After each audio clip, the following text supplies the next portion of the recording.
Добро вечер. Со вечерашно издание на 15 минути го започнуваме представувањето на кандидатите за председател на државата. Во рамките на обврските од изборниот законник, но следејќи и својата заложба за правично избалансирано и непристрасно покривање на изборната кампања, телевизија Алсат упати покани до сите кандидати. Првото представување вечерва му е посветено на Зоран Поповски, кандидат за председател на државата од граѓанската опција за Македонија ГРОМ, поддржан од најмалку 10.000 гласачи. Добро вечер, добре дојдовте во Алсат. Добро најде. Господине Поповски, зошто токму вие треба да добиете поддршката од граѓаните на 13 април?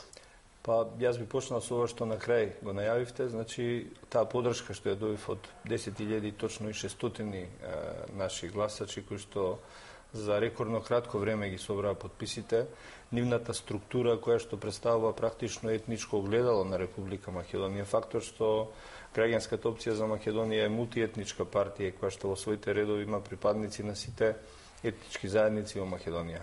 Фактор што сакаме да понудиме позитивна енергија на политичката сцена во овие услови на крајна поларизација помеѓу двете најголеми политички партии кои што веќе го окупира медиумскиот простор со постојано препукување и негативна енергија. Нашите заложби за враќање на неговото височество граѓанинот во центарот на политичките збиднувања и разговори околу судбината и проблемите на граѓаните, а не за проблемите на политичките партии, мислам дека ќе бидат добра основа да побараме доверба на овие избори. Вие во овие неколку изминати дена на изборната кампања зборувате за потреба од ревитализација на внатрешно-политичкиот диалог, за ослободување на медиумскиот простор. Што подразбирате под овие две работи?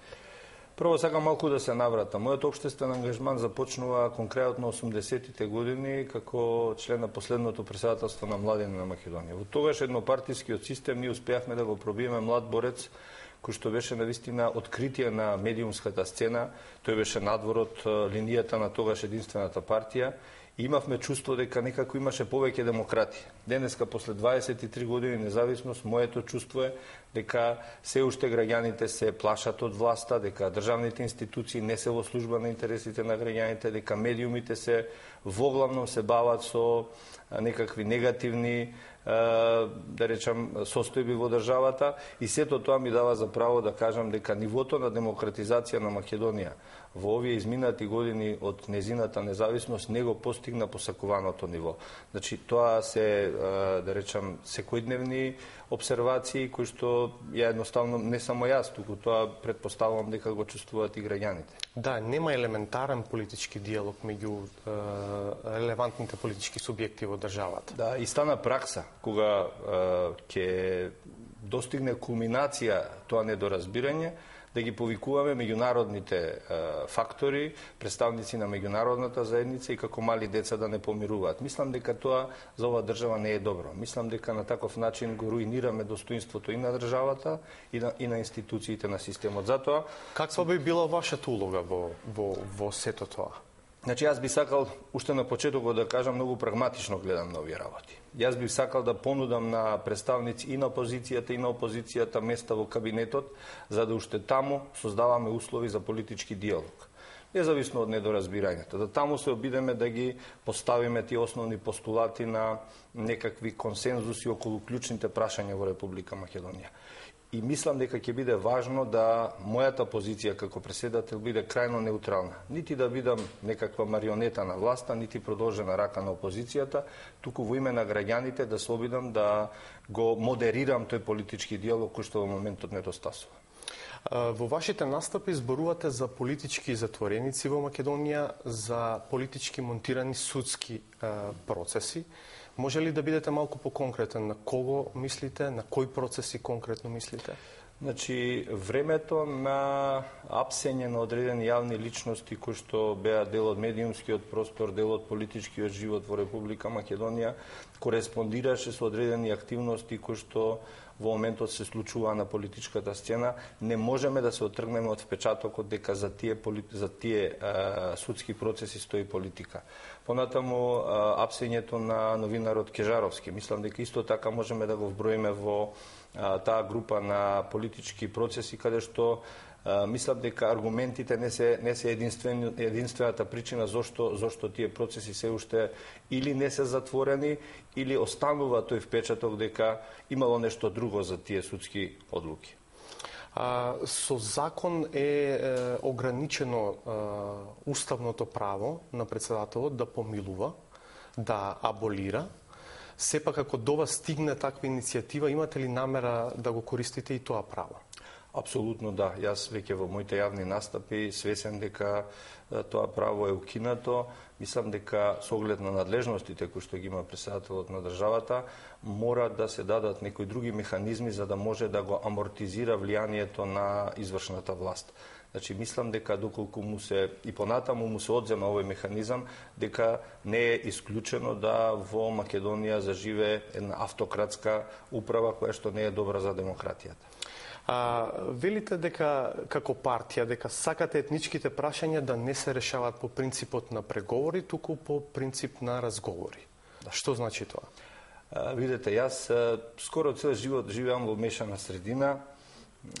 Сум учел во училиште каде што се учи на македонски и на албански јазик, моите деца исто така.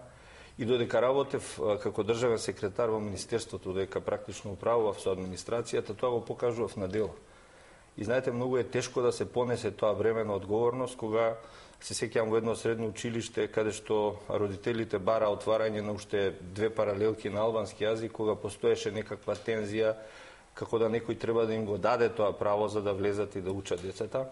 Јас бев некаков посредник во целата таа работа, се разбира во моментот требаше да се поднесе тоа време на одговорност, меѓутоа низ разговори најдовме решение и јас сум среќен денеска после 10 години тој проблем се надмина, децата учат заедно, меѓутоа велам во моментот бев прогласуван за предавник, имав силни притисоци, меѓутоа кога седнаа луѓето на маса, кога видоа дека има аргументи, дека има простор, дека има интерес од другата страна, тоа ќе се решава. Ова го кажувам само како пример. Значи, ние не мораме во се да се согласуваме. Меѓутоа, ако подобро се разбереме, тогаш ќе се толерираме. За мене клучна работа е толеранцијата во сите тие работи.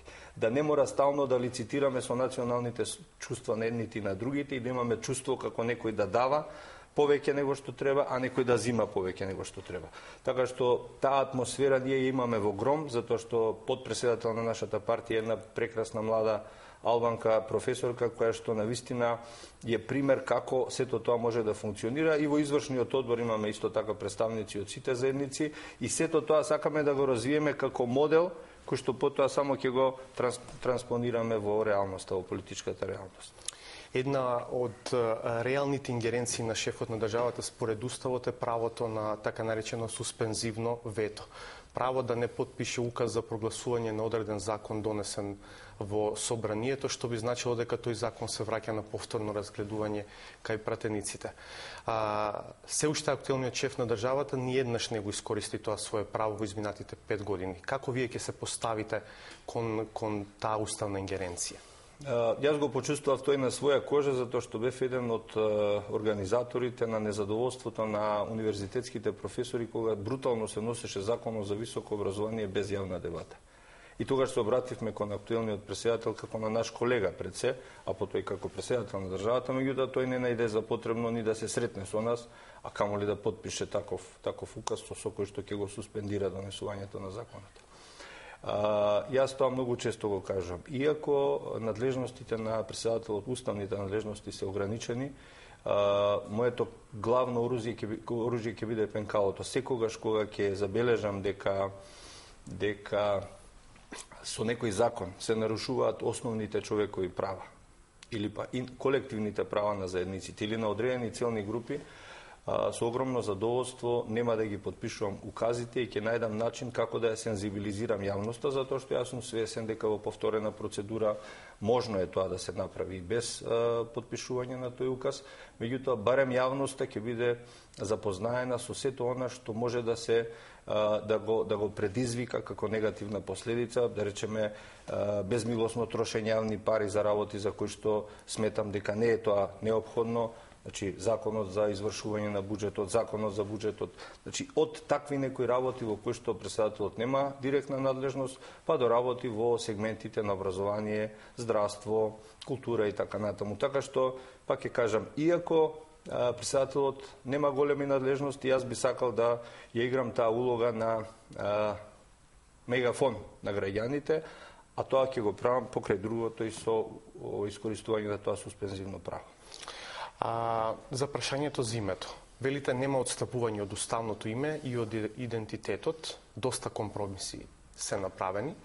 Како мислите да се излезе од овој проблем, што според зимето реално и го наметнува на државата? Македонија не може да напредува во интеграциите кон неу и да стане членка на НАТО поради нерешеното прашање за името.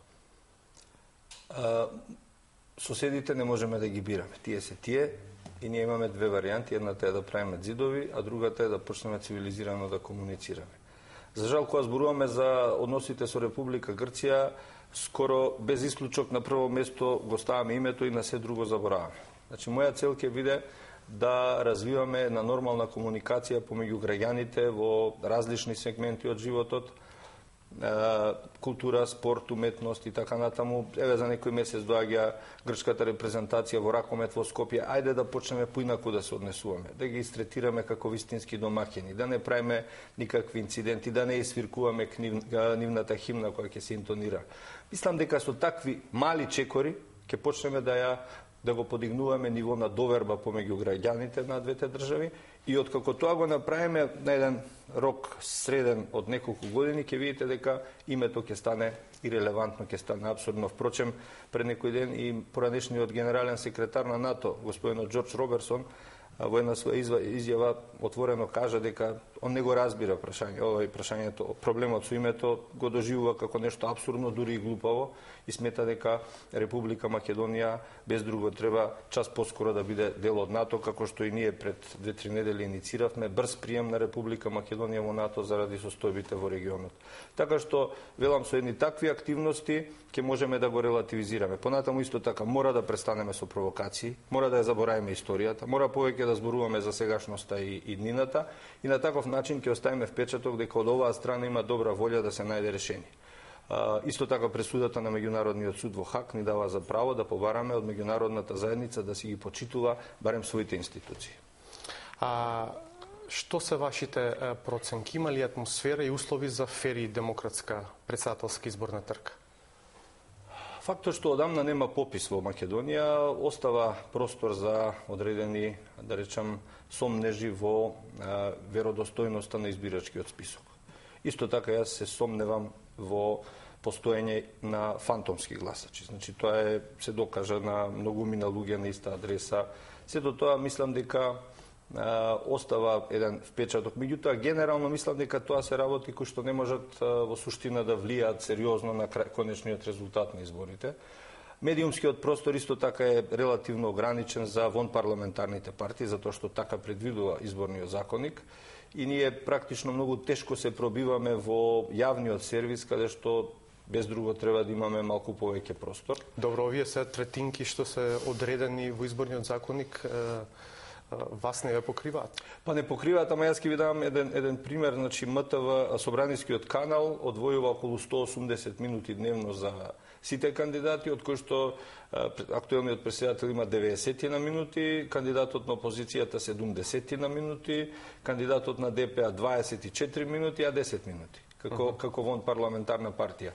Меѓутоа, пак ќе речам, не се жалам, ние сме свесни за позицијата, знам дека е тешко да се почнува од почеток, граѓанската опција постои само 6 месеци, меѓутоа постоењето на општински организации преку 50 ни дава за право ни дава можност за директна комуникација со луѓето, а медиумите ќе ги користиме толку колку што можеме.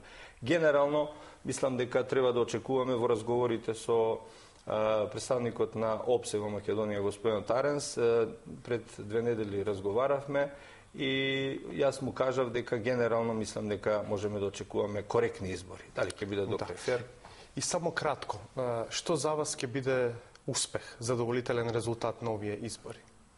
Па, како што ви кажав, значи, бројката од 24.000 членови, собирањето на подписи за многу краток период од само 1,5 ден ми дава за право да сум оптимиста. И да ви кажам искрено, секој резултат над 100.000 гласови за мене ќе биде успех. Добро, ви благодарам што бевте гостин во 15 минути на Алсат. Ви Ви посакувам спокојна кампања и фер и демократска трка. И благодарам за поканата. Благодарам. Вам почитувам ви благодарам за вниманието. Пријатно.